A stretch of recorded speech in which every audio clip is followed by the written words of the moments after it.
So ayun na, dito na tayo sa games na mga sinasabi nila. Tama ngayon sabi nila, kain muna tayo para pagkatapos ng kumain, may lakas tayo sa sayaw or maglalaro.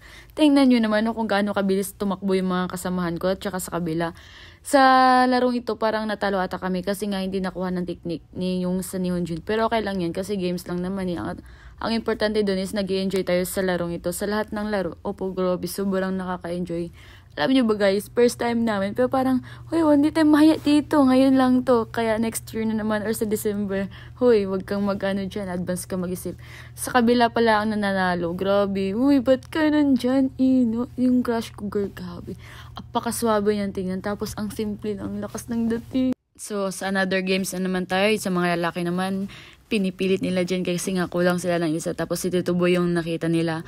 Ayaw pa ni Tito Boy. Tapos tingnan nyo naman sa dulo, napanalo niya pa. Sobrang galing mo, may tinatago ka pa ng talent. Ayan na, nag-start na yung laro. Pero hindi ko alam kung anong tawag sa larong to. Basta, ang alam ko lang, itlog at talong lang to eh.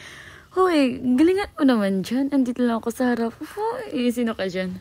Eh, ba't parang ano tayo dito sa kabila? Parang unfair. Hindi tayo magpo-focus dyan. Dito tayo sana. Sa Vietnamese. Huy, huwag kang mag-ano dyan. Kinikilig ang person. Sobrang kudos ako sa gumawa ng event na to or yung mga gumagawa ng activity na to. Grabe, sobrang saya.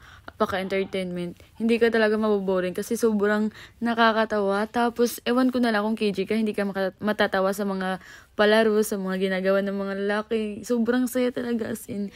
Diba napipilitan lang yan si Payboy? Kasi nga, tingnan mo, humahawak na sa tuhod. May rayuma na yan. Sobrang tanda na kayan. Ay, sorry Payboy. Pero galingan mo dyan. Kasi yan sa gilid yung ano. Akala ko ba nilarayuma tayo dyan? Pero yung mukha napipilitan, grabe, sobrang saya mo. Akala ko ba napipilitan tayo dito sa video ito? So, ayun nga, another games na naman sa babae. Lagi na lang kayo mga lalaki. Paubayan nyo naman sa amin tong laro na to. Meron nila lalaki, so nakaupo nga lang sila. Tapos, sasayaw or iikutan namin sila. Tapos, hawakan namin yung talong ni Senmo. Hoy, ano dyan? Si Senmo pala yung board directors ng company namin. Grabe, sobrang tangkad niya. Ewan ko, nasa 7 or 8 footers yun. Sobrang tangkad niya talaga. Tapos, ang gwapo. Sige, itulak mo po ako dyan, Jessica. Ikaw bahala dyan. Basta, dediretso ko kay Senmo. Hoy, wag kang dyan. Nung first time ko nakita to si Sir Senmo, grabe, doon sa Tatik, sobrang gwapo niya. Tapos, ang tangkad, ang puti. Tapos, ang galing niya pang mag-English. Minsan na lang kasi yung mga Nihon Jun na mag-aral talaga ng English. Tapos, yung kine-communicate niya sa amin, English pa. Pakagaling mo. Kudos ako sa'yo, Sir Senmo. Pero ba't ang gwapo mo? Ang height niya nasa 7 or 8. Di ako sure pero sobrang tangkad talaga nito. Yung makikita mo sa MyD. Mamaya ipapakita. Ay, na MyD ko natin to. Grabe, apakatangkad niya, sobra. So, fast forward tayo. Out of 13, tatlo na yun na-A1. Tapos, na-out pa yun sa isang senpai. So, dalawa na lang. Tingnan nyo naman kung gaano ka saya or gaano ka talaga to sila. Grabe, apakagengki. At saka taas ng energy ng baklang to. Yung bakla namin kasi wala. Mahiyain. Pero tingnan nyo naman, nakikisabay talaga yung sa Sir Senmo. Ba't ang gwapo mo? Sobra.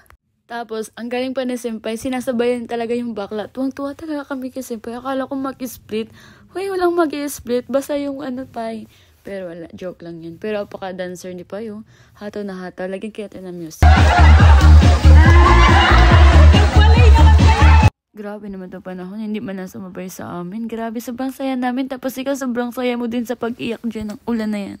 Grabe, apakataas ng energy nila pa. Tsaka yung Becky talaga to, grabe. Pai, sobrang mo naman ginalingan dyan. Grabe, ang lambot pa ng katawan mo. Hoy, sino ka dyan hanggang sa umabot sa ganitong sitwasyon? Tingnan nyo naman.